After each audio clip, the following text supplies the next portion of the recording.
Iranians across the country are struggling to afford basic necessities.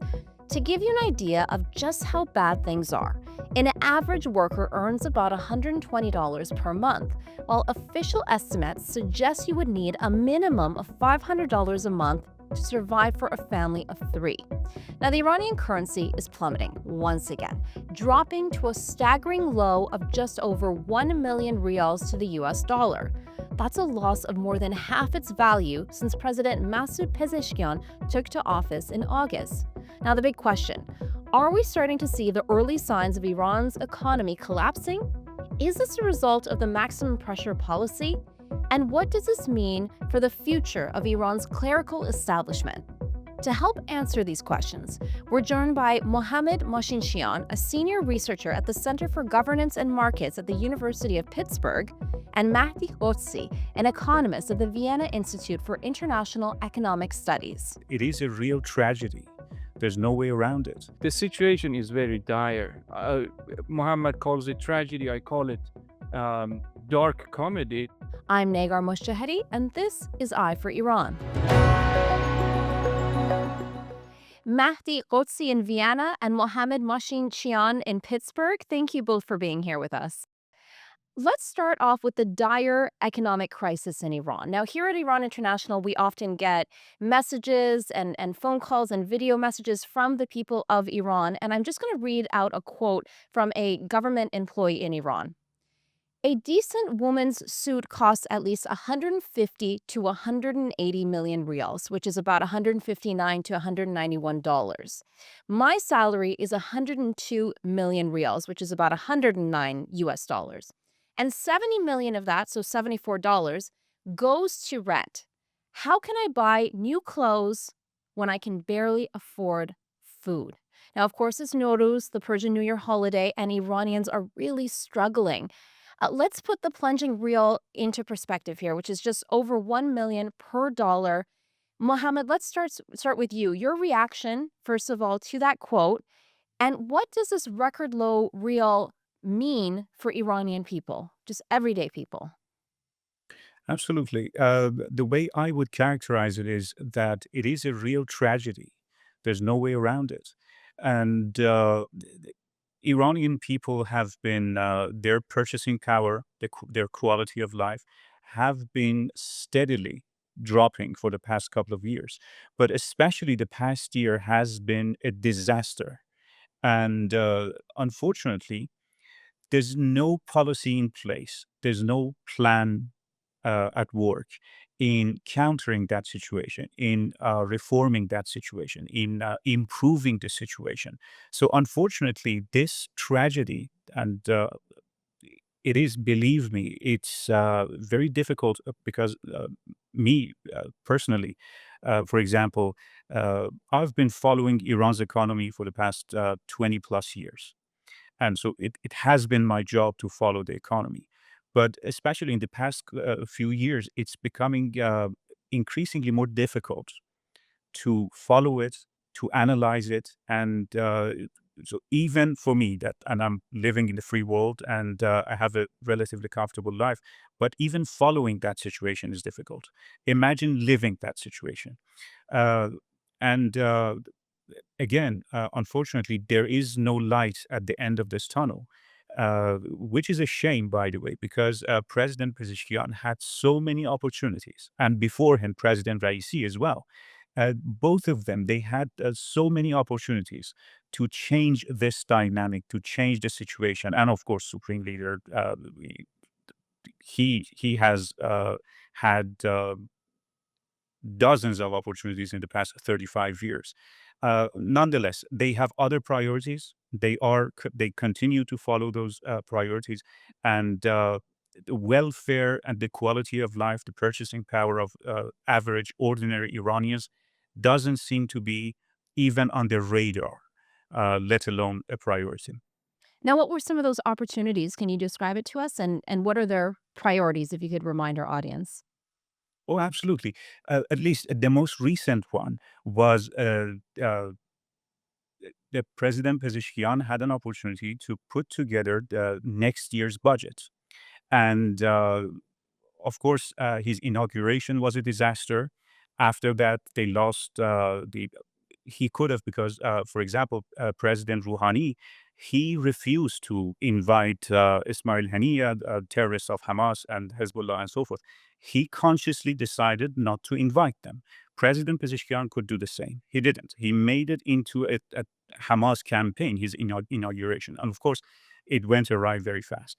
But even that aside, he could have put together a reasonable budget. He could have convinced the basically the Islamic Republic islands of power, as we call them. He could have convinced them that at least for a year, let's stop increasing military budgets. It would have de-escalated. Absolutely, it would have contributed to a de-escalation of the situation as well. He had. He could have justified it. He could have convinced the supreme leader and others. Uh, Nonetheless, he prioritized military budgets over the welfare of the Iranian people. And it is very clear when you look at the budget, it's very clear that this situation, basic necessities, was not even on his radar. Let me give you an example. Last year, last Persian year, they spent about 18 billion euros on basic necessities. But last year, that was reduced to about 13 billion dollars, US dollars, 18 billion euros, billion US dollars. So you see a very sharp decline in their expenditure in basic necessities. This is during a crisis. He should have prioritized this basic necessity, the budget for basic necessities, but he prioritized IRGC. That, I think, in my opinion, is a lost opportunity. Absolutely. And Matti, your thoughts on what Mohammed just presented, and how would you describe Iran's economy and what's the trajectory here? Like, where do you expect to see this going? Give our audience an idea of, we know the economy is bad, but just how bad is it really? So it's the worst situation, it's the worst condition, the direst condition that Iran has ever experienced in the past, let's say 50 years that with Islamic Republic, even during the 8 years of Iran-Iraq war, Iran had a better economy than today. The reason behind is multifaceted in different factors. One of the factors is, of course, the budgetary issues and what Muhammad explained, the reliance on a military economy or a war economy that boosts its budget on military spending. But it's not only that. So if you consider the consumer price index that has been growing since 2019, the January 2019, it was the time actually President Trump, in his first term, initiated a maximum pressure against Iran. So since then, the inflation of the consumer price index has been on average per year was 39% or 40%. If you check, so it was only 6 years up to now. If you check all 6 other years before that, prior to that, the average annual inflation was about 18, 19%. So it tells us that prices were increasing much more than before or double than before. But at the same time, the salaries and incomes of people who were employed by the government or who were employed by other companies that were receiving minimum wages or above that, their salaries increased per year maybe by 20%, 25%. So if you check and compare the situation of their income after these 6 years, you would understand that prices of commodities and general prices in the country have increased by sevenfold, while their income has increased only by threefold. So that the difference is a lot, a huge amount of reduction in their purchasing power. So if they were consuming, I don't know, 100 kilos of meat per year for a family, now they are consuming only 30, 40 kilos, according to these statistics. So the situation is very dire. Muhammad calls it tragedy. I call it dark comedy. It's a comedy because the people who are officials, who are the leaders of Iran, from its supreme leader Ayatollah Khamenei to all its presidents, they are they are mingling in a situation of lack of policy because they don't have any policy because they have only one objective. The objective is to survive, and to survive, they need to initiate wars. They need to increase tensions with other countries so that they can deflect the attention from domestic concerns to foreign concerns. So if that is the objective, then there is no other objective. There is no other economic or welfare objective that they can improve in several years or within policies. So I explained this to just give you a snapshot. And if you compare it with Western countries like United States or European Union, think about the prices, the inflation that we were experiencing post COVID. It was 10%, 15% in many Western economies, and many understood it, and they felt being hurt. So imagine 4 to 6 years of high inflation without your income being adjusted. Yeah, and even if you compare Iran to neighboring Iraq, while the average Iranian is making at most $100 a month, in Iraq they're making at least $1,000 per month. So do we know, since President Trump was elected into office, how much of the real has actually come down? I mean, you touched on maximum pressure there, Matty.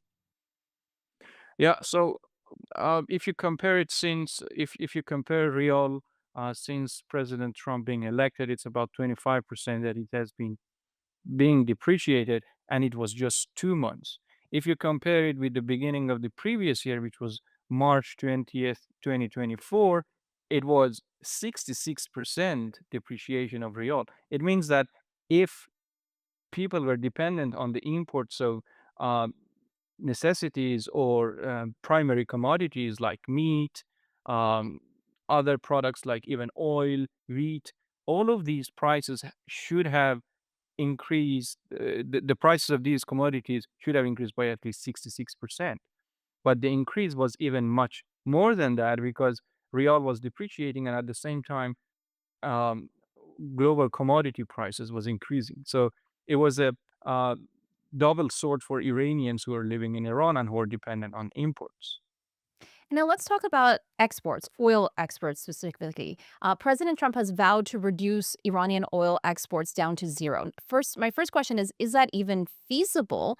And most recently, Trump has sanctioned a Chinese refinery for buying Iranian oil. Obviously, one of the first signs of the maximum pressure campaign. Mohammed, how does this impact the real? Well, the reality is, first of all, you're asking if it is feasible. Uh, if you're asking if it is feasible for the free world, for America, for example, to do that, and you're talking about the impacts of complete sanction on Iran's oil on the basically global price of oil, yes, it's absolutely feasible. Iran has been kicked out of the equation long ago. And of course, after Russia's invasion of Ukraine, that became an issue. And President Biden's administration, they allowed Iran to increase oil exports to counter that. So what I'm saying is there was other contributing factors to the equation, but President Trump absolutely can enforce that policy, and the world economy will survive or will most likely tolerate that. But for Iran and people living in Iran, it will impact Iran's economy greatly.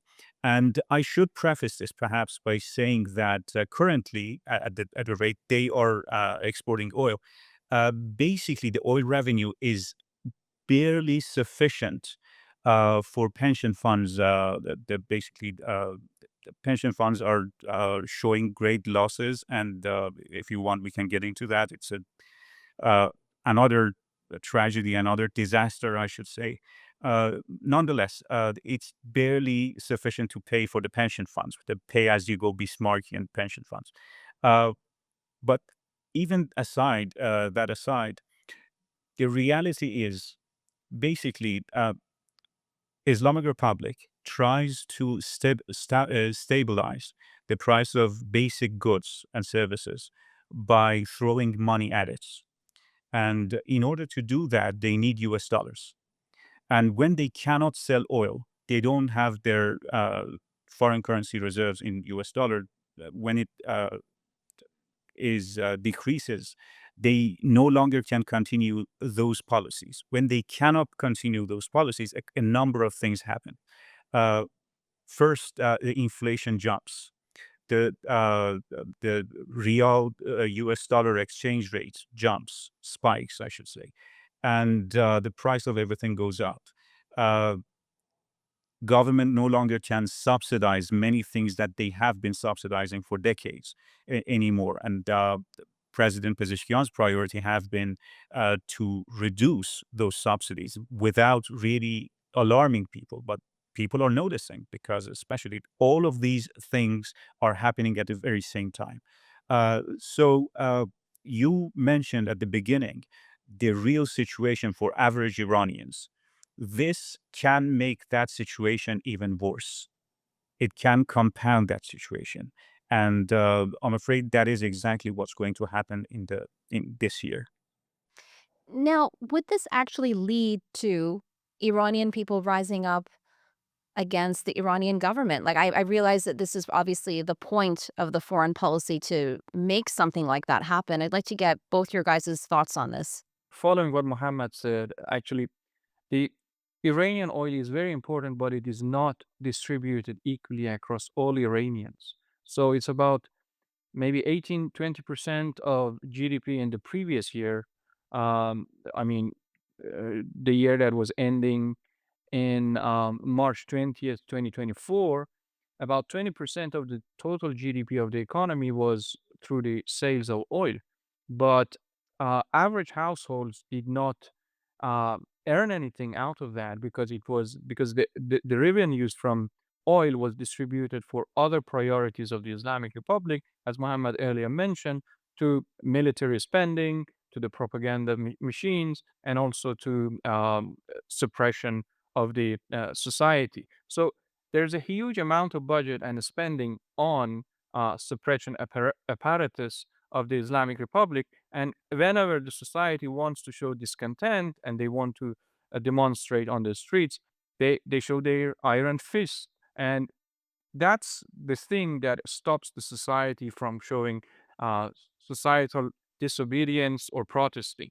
But the situation is always uh, changing with a great dynamics if the situation is very dire and if different shocks affect the society differently. So in I think it was 2018 or 19 that there was a change in oil prices, gasoline prices, and then there was an eruption. There was a Bloody November. uprising of yeah, there was an uprising of society, and after that, there was another issue which was about killing of Masa Amini in the custody of the police. So these two things are two different phenomenon. One was economic, another one was societal. So anytime there's a shock to the society, it pushes them to the street to demonstrate against the policies of the regime. But because the regime is so harsh, they there's a fear of doing that again and again. So if again an economic shock happens, we are not sure if the same thing happens. So it could be another type of shock, like a military intervention by a foreign power like Israel or the United States that could induce a shock and pushes the society to the streets again to stop the war for that. So I said this because I wanted to tell you that not necessarily stopping oil purchases would push the people to the streets. But if it does, if any kind of shock push the people to the streets, then they need a leader. It needs to be a leadership. There needs to be a leadership to mobilize them, to organize them, to make them peaceful, to reduce the violence as much as possible, so that it can end or lead to something meaningful or change of the policies of the Islamic And Republic. Matthew, sorry to interrupt you. If not oil exports, then what would be the most effective? So we believe as economists, we believe that Iranian economy is hugely dependent on the exports of oil. Of course, it will lead to higher prices, higher inflation. But as we experienced at the time of Raisi about 2 years ago in the spring, because they removed the preferential exchange rate, there was an eruption of prices of by 100%, 200% for certain commodities. So it was food that was the most affected uh, commodity there. Oil prices, for instance, oil for food, it increased by 100% within 1 month. But nothing happened. So people did not go to the streets anymore because there was a recent suppression for the woman life freedom movement, and they didn't do that anymore. Your thoughts, Mohammed? Uh, Mahdi described it very well. It's difficult to add anything to that. But the way I would describe it is that there's a great rift between Iranian people and the regime of Ayatollahs in Iran. And as Mahdi mentioned, this has different aspects to it. Of course, there is an economic aspect that has been, as mentioned, a contributing factor to protests before, and as well as societal and other cultural issues with the regime.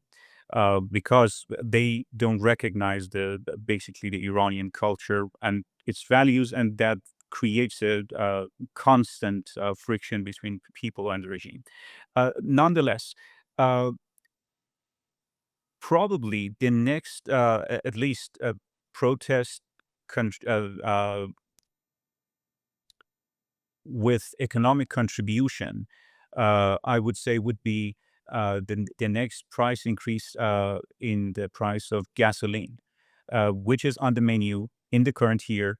And previous administrations have tried to increase it. As you mentioned, it led the last time that they increased the price of gasoline was 5 years ago or so. And that led into the Bloody Alban. Bloody November, yeah. Bloody November. Oh, thank you. According to Reuters, at least 6,000 people were killed during those protests. And they have been trying to increase the price of gasoline for the past 5 years, but people have been resisting. And it is very interesting that Iranian people have found a way to leverage economy to pressure the regime. This is very smart. You have to give them credit. And nonetheless, the government, especially, because of the maximum pressure policy, is under lots of pressure. They cannot continue subsidizing the gasoline at this rate. So they are planning to increase the gasoline price. And when they do, if and when they do, and because of maximum pressure, they probably will in the current year. And that can ignite the next round of protests. But I also want to mention that Iranian people have been, especially after the woman life freedom movement, they have been very smart about protests. They have been picking and choosing the moments. They try to find the right opportunity to do protests. So we do see protests happening every day, or at least every week. Nonetheless, we are probably talking about a nationwide protest. And the next round, I think, would be, which, by the way, will be probably around summer, the Wow. next pricing Something to increase. watch out for Exactly. economists too and journalists. So let's talk deal or no deal.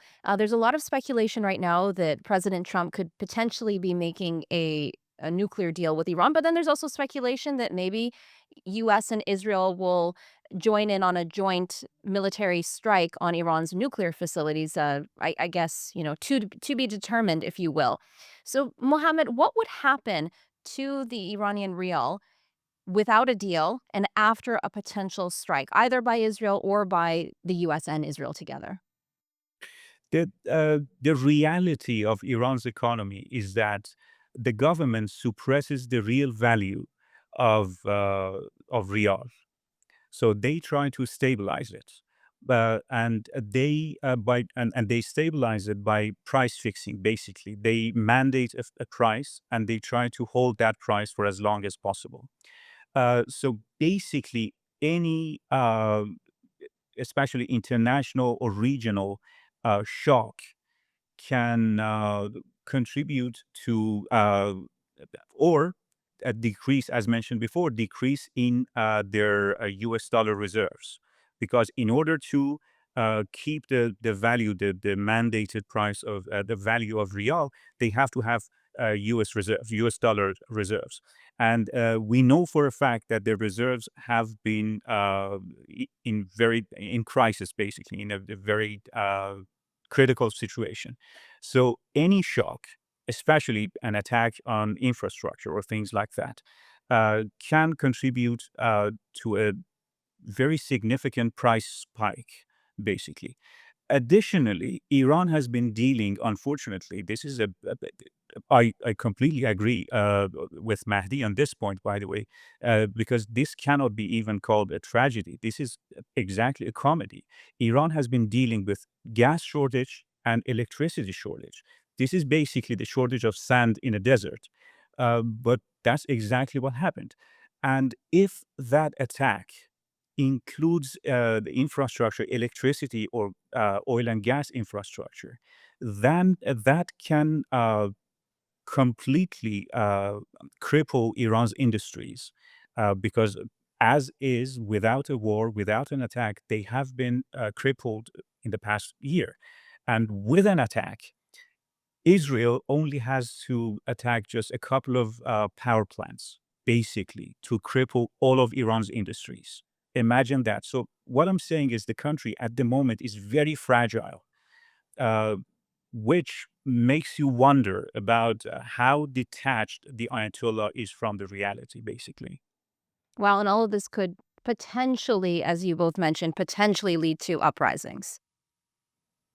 Uh, Absolutely. In my estimation, absolutely, that can be, that is a very likely outcome.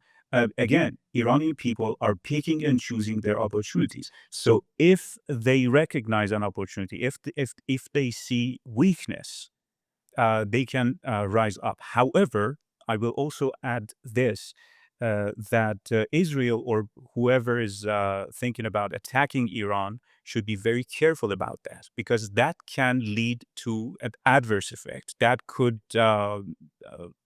rally people basically to defend their country. So Israel historically has been very careful about their operations basically in Iran. They have done maybe a dozen or more operations at least in the past decade in Iran with zero collateral damage. So they have a very good track record. But I would caution they should be very careful if this is a dangerous area and it cannot necessarily go the way they plan it or lead to the desired outcome, basically. That's an interesting point, and you're right. Israel has also been very careful with their messaging to the people of Iran, and given their foreign policy, part of it is actually, as they mentioned, the liberation of the people of Iran in their view, at least in terms of how they've presented it, making a difference between the government of Iran and its people. They've been very careful, as you've said, in terms of that, but it could go another way. Do you agree with that, Mahdi? Yeah, it can go anyway. But in terms of economics, I should say that so uncertainties matter. So when we are in an environment that there are lots of unknown, we cannot predict the future. We cannot predict even the next 2 months if Iran will really start negotiating with Donald Trump or not. So because of these uncertainties, there is a higher risk premium. So risk premium means if you want to invest in an asset, if it is a riskless asset, you do it freely because your asset will not be lost. But if it is a risky asset, it means that it has risk premium. Therefore, if you invest in it, you require and you demand higher outcome, higher yields at the end of the period. So with uncertainties, the risk premium increases. When risk premium increases, then investment gets lower and then the economy gets into turmoil. So this uncertainty, if I want to make a nice example that is understandable, because according to the Iranian statistics, we cannot find many good indicators. But in the US, for instance, if you consider since Donald Trump became the president, he wanted to introduce tariffs. There is a huge amount of uncertainties about trade policy, about tariffs, about future of U.S. relation in terms of trade with other countries. That kind of uncertainty reduced, or let's say, it led to a decline in the U.S. stock market. So imagine a less resilient country, a less resilient economy like Iran. It is very much volatile. It is very much vulnerable to such risks. So if anything happens, if more bad news come up, and even if the Israel attack somewhere in Iran, then the economic turmoil will be even worse and worse. So uh, another point is about Israel attack, because also Mohammed mentioned, if Israel wants to attack any nuclear facility, that should be a no-go, because the problem is that if they attack nuclear facilities, the radioactive uh, pollution could harm the country forever, or who could harm the region forever. So I hope we don't go into that direction. I hope they do something else. They disable another potential for Iranian nuclear capabilities rather than bombing it. If I may, on your point about Israel's policy, that exactly has been the case. And I think Iranian people know this. Iranian people appreciate that. And especially when you compare that to the approach of, for example, the European Union. European Union consistently pretends to favor Iranian people, but deals in effectively with the with the Islamic Republic regime and conflating the two. But when it comes to Israel, it's the exact opposite. And that is absolutely one of the reasons that Bibi Netanyahu is so popular in Iran. I always make the example that if we have an election today, he would win, Netanyahu would win in Iran by a landslide against any basically candidate. Uh, and Well, yeah, they make the joke in e- Israel that he's more popular in Iran than he actually is in Israel. That's the joke there too. uh, Actually, there is some element of truth maybe in that, even because in any case, he always consistently makes the distinction between the regime and Iranian people and addresses them accordingly and respectively. And people truly appreciate that. And I hope that is at least a ground for future cooperation, friendship to come between the two great nations. Now, U.S. Secretary of Treasury Scott Bessent recently said, and I quote, "If I were an Iranian, I would get all my money out of the real right now." Mati, first you and then Mohammed, your thoughts on that? Yeah, actually, it made great sense because since then I think real depreciated a lot. And it makes a great sense because in Iran, because interest rate that the bank, if you want to save your money in the bank, you get 23, 24% per year. And the inflation is currently 35%. It was more than 40% much before that. But it means that the real interest rate is negative. So if you invest your money in the bank, you will lose. You will lose by about 15%. But if you change your money into dollars and euros, you can keep it not only safe, but also increases in value. This is the same also for gold because gold prices are increasing. The value of gold is being increased because of, again, uncertainties about around Trump's policies. Uh, Global gold prices are increasing. And in addition to that, real is depreciating. So if Iranians invest in gold or foreign exchanges, it will be in their own benefits. And Mohammed, your reaction to that? Uh, I too would absolutely agree with that. In fact, I've been an advocate of that for a number of years now, and advising at least uh, my people who follow me on social media and such exactly that. And we see, of course, the reaction of the regime to that. They ban, they limit all sorts of investment in US dollars, in foreign currencies in general. They have been tightening their grip on exchange of gold as well.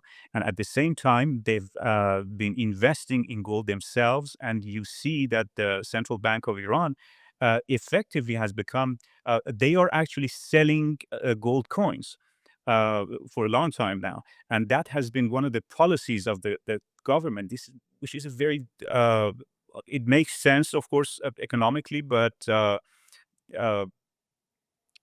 I would say i- i- it's not basically the government should not be in the business of uh, making benefit from selling gold to its own people, but they sell gold at a high premium. So basically, they are selling at a very high price. As the result, we see an increase in investment in cryptos in Iran. So basically, millions of Iranians try to buy cryptos. Again, last year, the government that tried to fight that. They made it illegal to buy crypto in Iran, so at least to pay or buy it legally. But people continue to do that. And it is a reality. Of course, the government also they try to encourage people to invest in Tehran Stock Exchange as well, uh, which people who have done so by the suggestion of previous presidents, it has been ruinous for many people. So, especially at the current situation, we wouldn't. I would never recommend that. Uh, so it is absolutely a reality. That's fascinating. Let's talk more about cryptocurrency in Iran. Could that be a potential economic alternative for Iranian people in terms of A, undermining the clerical establishment, and B, allowing the Iranians to have economic liberation, so to speak? Yeah, if there's a situation in which we would like to, foreign countries, foreign governments would like to support Iranian society in terms of their movement, if they want to make strikes, if they want to make a very nationwide strike in the market and losing their jobs. So the safest, or let's say the tool to support them financially, is through these crypto. Although Iran is under sanction, and because of that, it is impossible to legally find a crypto account or a wallet, a crypto wallet abroad, exactly because Iran is under sanctions. But still, there are some ways that we can circumvent that when we can get people connected to the cryptocurrencies in Iran. So that's the one way to support Iranian nation if the governments would like to do that. I completely agree. And I've been advocating this for years now that the best way to fight the Islamic Republic regime is sanctions can immensely contribute, and sanctions can recognize this situation, and sanctions can allow, for example, the KYC policies that they can allow micro accounts for Iranian people. They can recognize, and it can have multiple benefits uh, for the free world, to allow to recognize Iranian people's sovereignty, basically to be able to hold and exchange and trade in cryptocurrency. And I think this is truly the best way to fight the regime. And the only way, by the way, the only way that the regime cannot really and they have legislations against it. Of course, they already have legislated that any basically trade of goods doing cryptocurrency by anything basically other than the coin of the country is illegal. Nonetheless, Iran has one of the biggest black markets in the world. Effectively, almost anything, many things in Iran, in other words, are illegal, and people nonetheless trade those goods. And from alcoholic beverages to playing cards, even. And so people are used to trade in black markets. And if they are provided with the infrastructure, or basically recognized with the rights to have micro accounts to trade with cryptocurrency, that can change the situation greatly for Iranian people. I mean, we talk about maximum pressure in terms of foreign policy, but it looks like maximum pressure is not going to have the intended effect that it should without maximum support for the Iranian people, and this being one example of that.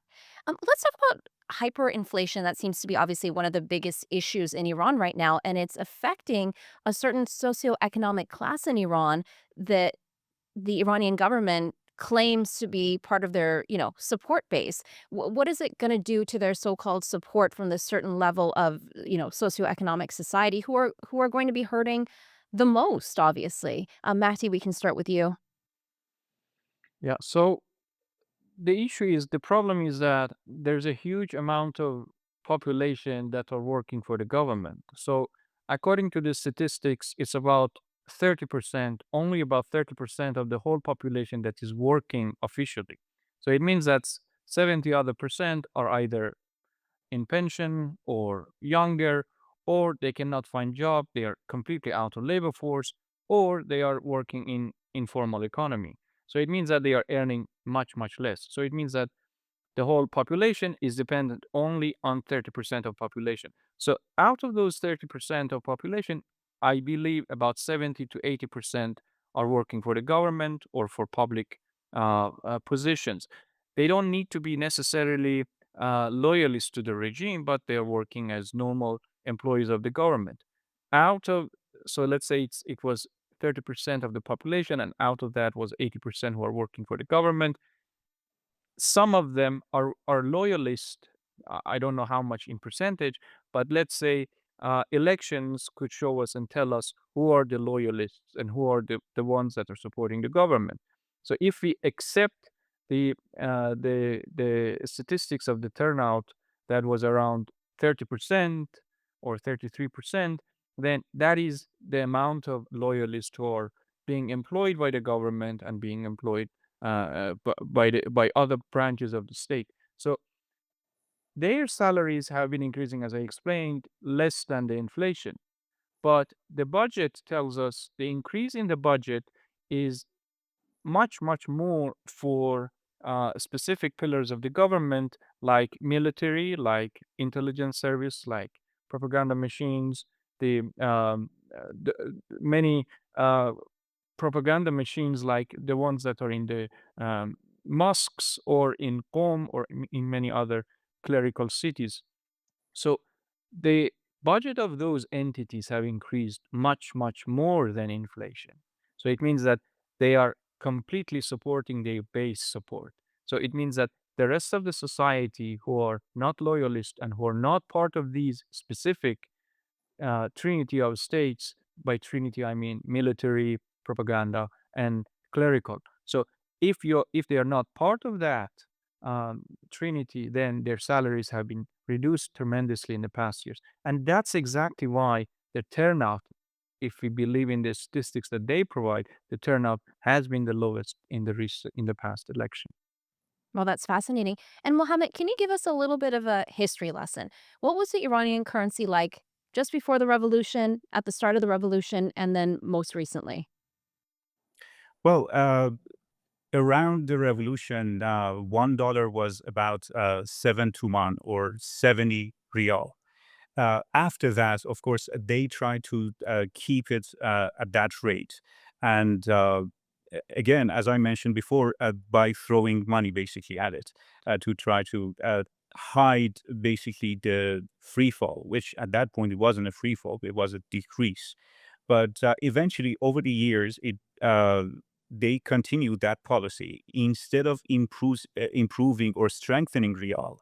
Instead of investing in the infrastructure, investing in opening up basically Iran's economy or growing Iran's economy, Iran's economy, they continued because they had abundant uh, oil revenues. And we are talking about, early 80s. Price of oil was about, if I'm not mistaken, by today's standard, more than 110, $120 a barrel. And they already had some reserves left from the before revolution from the monarchy, and so they could do anything. Basically, the world was their oyster, and that is exactly why they didn't care. They thought they could continue at this rate forever, but that's not how it turned out and unfolded.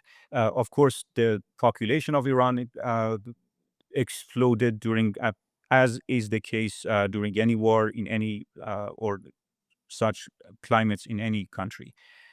So eventually, Riyal started to drop. And another contributing factor, I would say, is that they never cared about uh, fiscal responsibility. Never cared about it. Never abide by the rules and regulations of how you should put together a budget. They never cared about it. They thought they could spend as much as they wanted, and this trend continued until recently, when President Pezeshkian.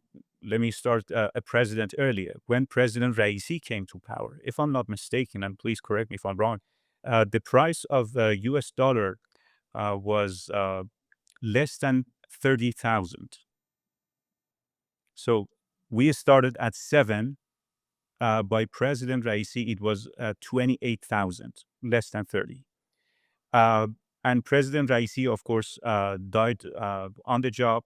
When Pezeshkian came to power, the price of dollar was uh, about 50, less than 60,000. So almost doubled, or at least, or fell in half.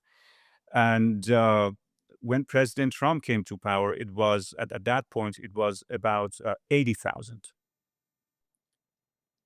and at the moment is 104, 105,000. Uh, I hope these numbers, and by the way, unfortunately, when we are dealing with a hyperinflated or inflated economy of Iran, and numbers are inflated as well, it's very difficult to keep track of them, and but nonetheless, that's the reality. Wow. And Matty, we'll just conclude with you going back to what we first started talking about, that, the people of Iran are struggling to even eat. Where do you see this all going? So the situation is unbearable for many Iranians. So I should say, um, if you consider and if you confirm and believe in the statistics that the government provides, I said only 30% of population is working, meaning that 70 other percent are not. In addition, about 2, 3 years ago, there was some statistics provided by the ministry, which said about 33% of Iranians are under absolute poverty. If you consider the inflation that was erupting in the past 2, 3 years, and also in the past 7 years, and also the lack of finding jobs, bad business conditions, the huge amount of exchange rate depreciation, you would understand that the poverty rate should be even beyond that 33%. It could be even above 50 to 60%, because according to some other statistics, 60% of Iranians cannot get and absorb the per capita calories that they need. So it means that the society is now the poorest across the past 50 years. People cannot tolerate, and people cannot uh, go to the streets because they know they could be shot, they could be imprisoned, they could be killed. What the society needs now is, I should say, a coalition of opposition that could systematically work together for one goal, for one aim, to mobilize the society, to lead them on the streets. If there are 1 million, if there are 5 million, 10 million people on the streets, the government cannot shoot all of them. If they do, they would immediately turn into more and severe violence. So the best strategy for the society is just to wait for leadership or to mobilize themselves. But according to infrastructure that they don't have, it's far reached. And I hope that opposition leaders could join together to lead the society into that direction. Thank you so much to you both for joining us on Eye for Iran today. That's Mahdi Ghodsi in Vienna and Mohamad Machine Chian in Pittsburgh. My pleasure. Thank you very much. If you like this episode, hit the like button. Leave us a comment. We would love to know what you think. The Eye for Iran podcast series is brought to you by Iran International, the go-to destination for expert Iranian news in both English and Farsi. For more, head to our dedicated English website, iranintl.com/en.